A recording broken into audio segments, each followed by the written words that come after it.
بسم الله والصلاة والسلام على رسول الله وعلى آله وصحبه ومن والاه ثم أما بعد.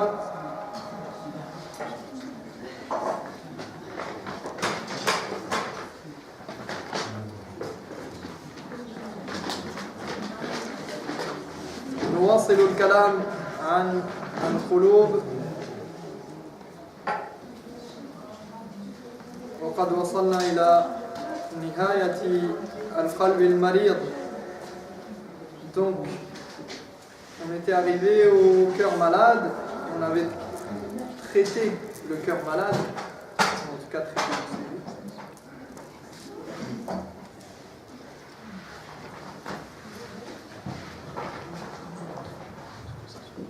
On avait parlé du cœur malade. C'est bon, vous entendez là ?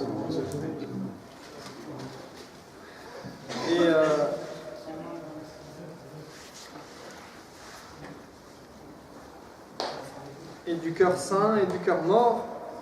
فيقول المؤلف فالقلب الأول يعني القلب السليم فالقلب الأول حي مخبت،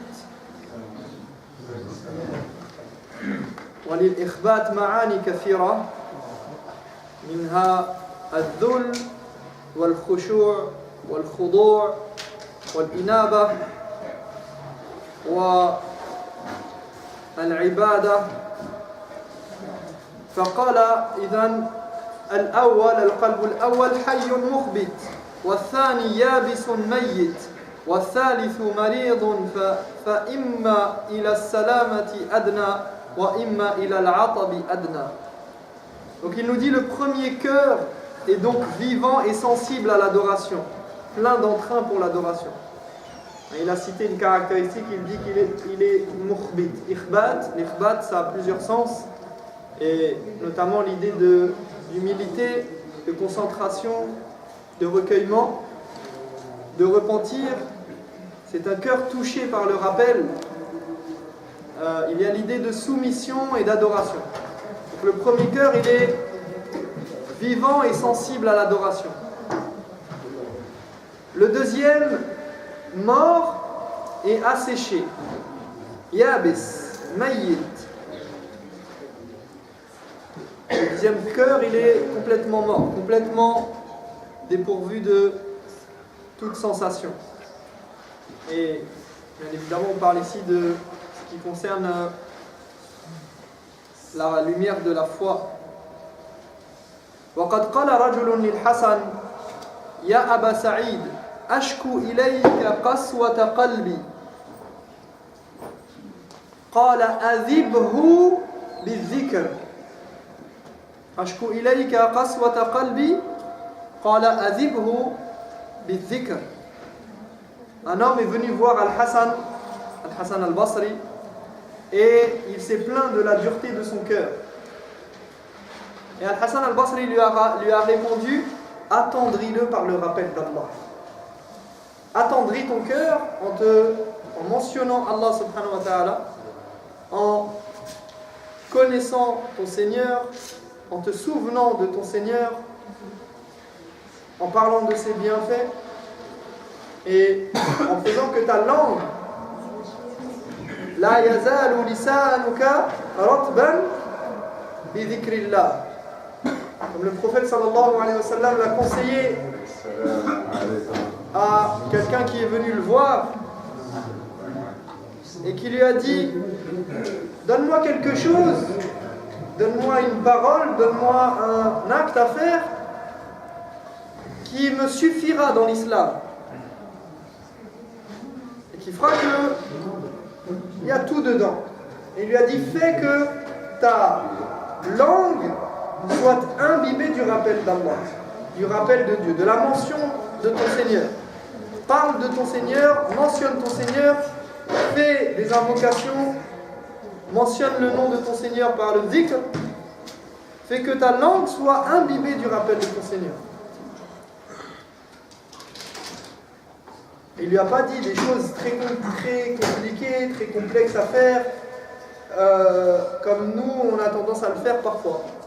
On voit que les conseils du prophète sallallahu alayhi wa sallam à la Ummah, ils sont divers et variés et ils sont souvent très ciblés sur quelque chose de précis et abordable et facile à faire. Et regardez comment les gens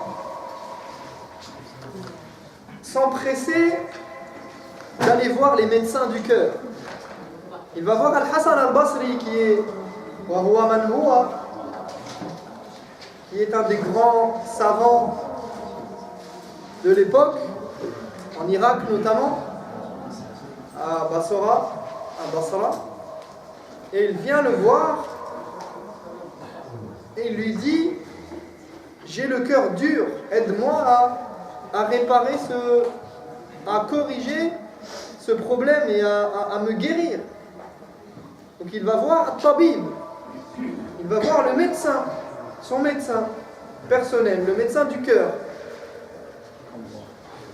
Donc il nous dit le premier cœur est donc vivant et sensible à l'adoration, le deuxième mort et asséché, et le troisième malade, soit en train de se soigner, soit en train de se dégrader. Donc voilà pour cette division et cette classification des cœurs en trois parties. Et il existe une autre classification qu'on va citer ici. تقسيم آخر قسم الصحابة أيضا القلوب إلى 4 أقسام.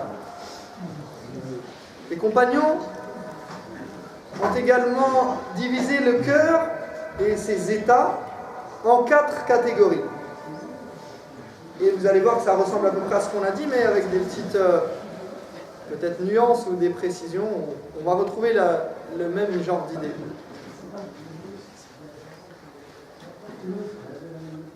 فعن حذيفة بن اليمان رضي الله عنه قال القلوب 4. Donc le compagnon Hudhayfa ibn al-Yaman nous dit qu'il y a 4 types de cœurs. Il dit al-qulubu 4.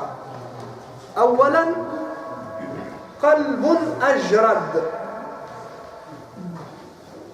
قلب أجرد فيه سراج يزهر فذلك قلب المؤمن. يعني قلب متجرد لله تبارك وتعالى ليس فيه شبهات ولا شهوات ولكن فيه نور. الإيمان دخله مثل السراج مثل الشمس وهو السراج الإيمان سراج منير يزهر فيه قوة الإضاءة مثل النجم أو مثل الشمس ويتجدد ضوءه ويزهر. Donc le premier cœur, il nous dit, c'est un cœur net, propre, nettoyé, épuré, duquel une lumière émane. C'est le cœur du croyant. Donc c'est un cœur propre, immaculé, débarrassé des doutes et des passions, qui contient une lumière qui brille de 1000 feux. Et cette lumière, c'est la lumière de la foi, Nurul Iman. وهذا الرجل أسعد الناس. Celui qui a la lumière de la foi dans le cœur, c'est le plus heureux des hommes. C'est lui le plus heureux des hommes. Il a tout pour être heureux. Et il n'a besoin de rien d'autre. هذا أسعد الناس ولا ريب. Et cette lumière de la foi ne peut être complète sans al-ilm, sans le savoir religieux. Cette lumière de la foi, pour être entretenue, pour perdurer, pour briller et être complète, elle a besoin des actes et elle a besoin du savoir religieux. Donc ça c'est le premier cœur. Qalbun ajrad.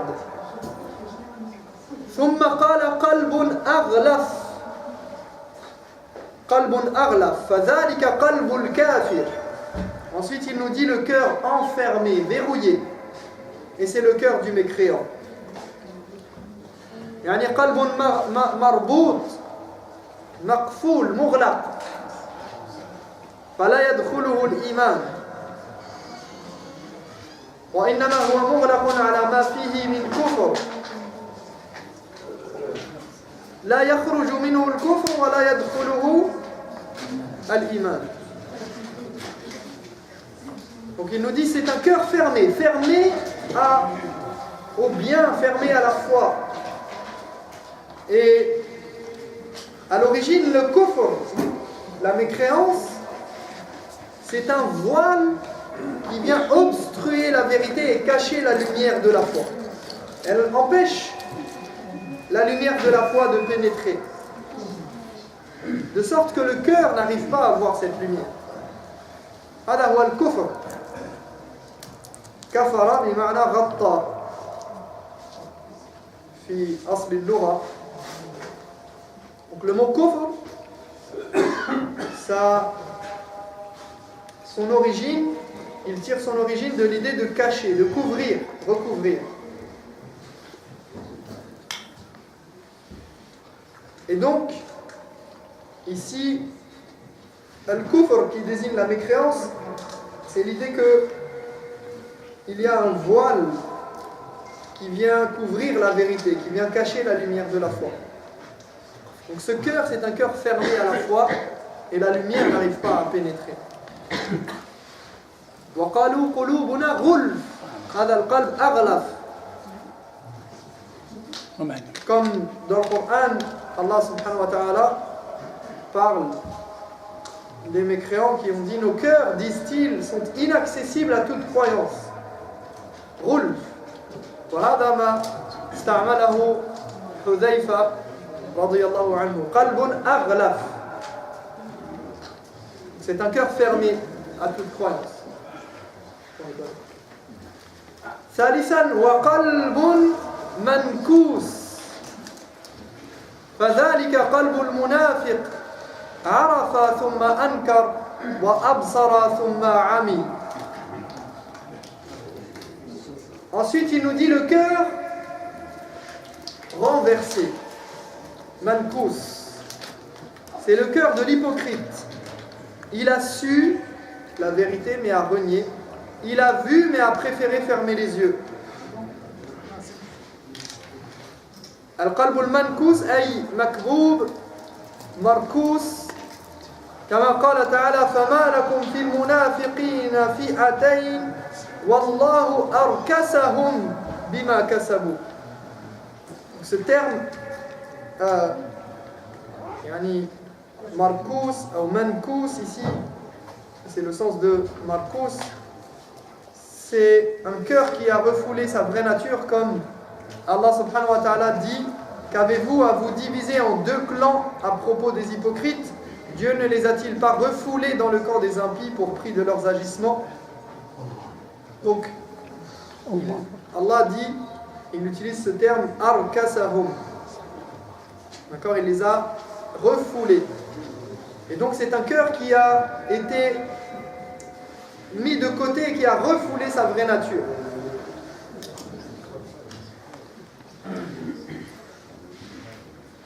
فهذا القلب دخله الإيمان أو انفتح وهو مفتوح ليس مغلق وإنما انتكس وانقلب فخرج وسقط منه الإيمان بقي منكوسا مقلوبا. Donc c'est un cœur qui est troublé et qui est renversé, qui n'accepte pas de garder en lui al-iman, la foi. Et ça c'est le cœur des hypocrites. Et en général, lorsqu'on cite les hypocrites souvent, ou l'hypocrisie ou l'hypocrite, on parle d'hypocrisie, eh bien la plupart des gens ne se sentent pas concernés. Parce que se dit, moi je ne suis pas hypocrite, je suis un mu'min, Inch'Allah. Mais, et souvent c'est seulement l'hypocrisie, c'est quand on parle de Abdullah ibn Ubay ibn Saloul, etc. Alors que les anciens, on rapporte que Ibn Abi Mulaika, il dit Adraktu 30 sahaba, 30 min as-sahaba, kulluhum yakhafu an-nifaq.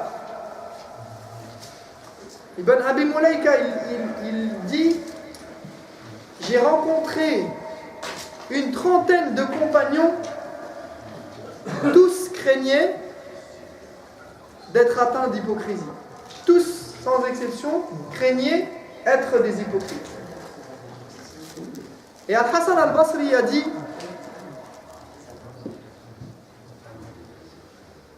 seul un vrai croyant craint d'être un hypocrite.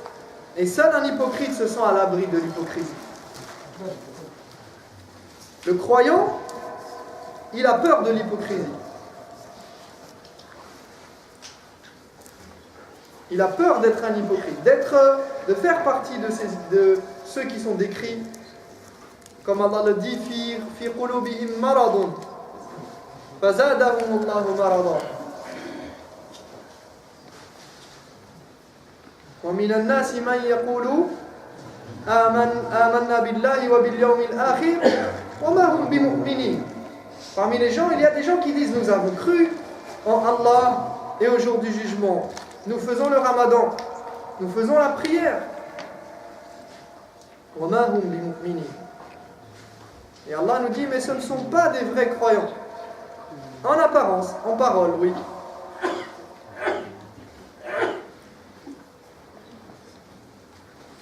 Donc l'hypocrisie, ça peut concerner tout le monde. Après, bien sûr, il faut distinguer entre l'hypocrisie de l'i'tiqad, al-nifaq, al-i'tiqadi, l'hypocrisie au niveau vraiment de la croyance, du fond de la croyance, de la base de la croyance, et l'hypocrisie dans les actes, al-nifaq al-amali. والنبي صلى الله عليه وسلم في حديث عبد الله بن عمرو يقول أربع من كن فيه كان منافقا خالصا ومن كانت فيه خصلة منهن كانت فيه خصلة من النفاق حتى يدعها. Le prophète sallallahu alayhi wa sallam dans le hadith de Abdullah ibn Amr dit qu'il y a 4 caractéristiques. Celui qui les possède est un hypocrite avéré et complet. Et celui qui en possède certains aspects, eh bien, il a certains aspects de l'hypocrisie, il a certaines caractéristiques de l'hypocrite, jusqu'à ce qu'il délaisse ces caractéristiques. Et il nous dit, إِذَا أْتُمِنَ خَانٍ, lorsqu'on lui confie quelque chose, qu'on lui fait confiance, il trahit la confiance. وَإِذَا حَدَّثَ كَذَبَ, lorsqu'il parle, il ment, il raconte des mensonges.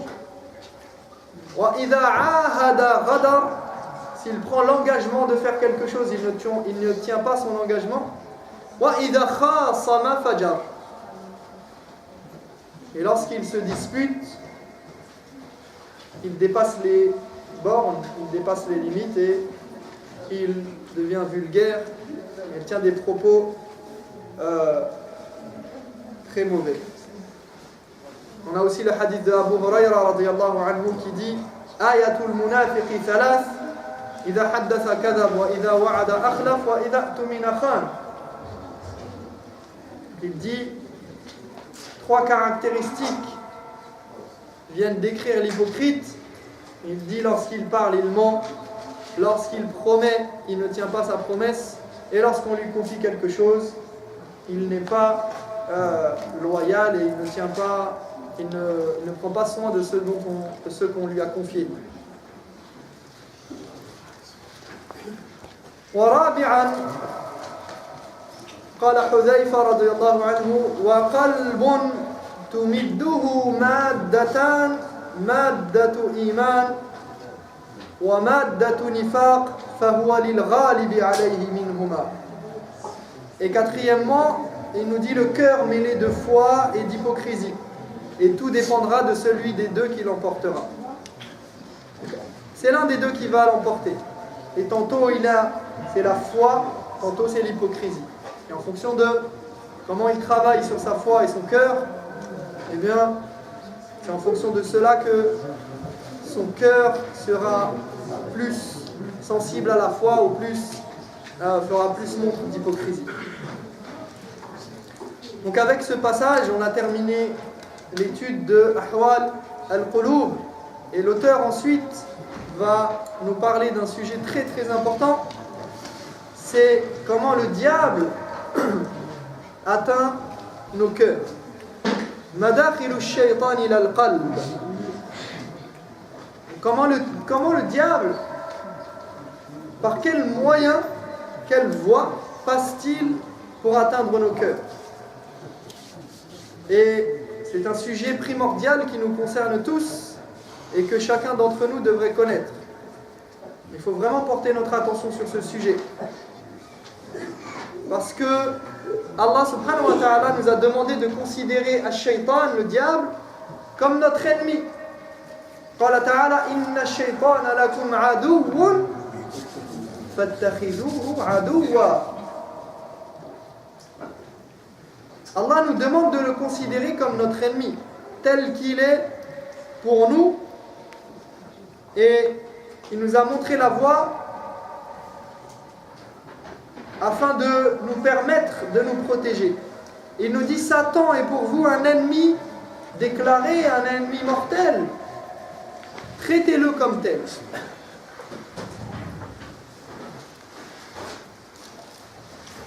Et comment va-t-on le traiter comme un ennemi? En connaissant les issues et les différentes voies par lesquelles il passe pour atteindre le cœur et en l'empêchant d'entrer. Car son but, c'est quoi le but de Shaitan? C'est de t'emmener avec lui en enfer.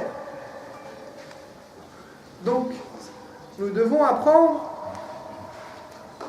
comment préserver notre cœur des attaques de Shaitan. Et ça sera l'objet d'un prochain cours, Inch'Allah. Madakhilu shaytan ila al-qalb.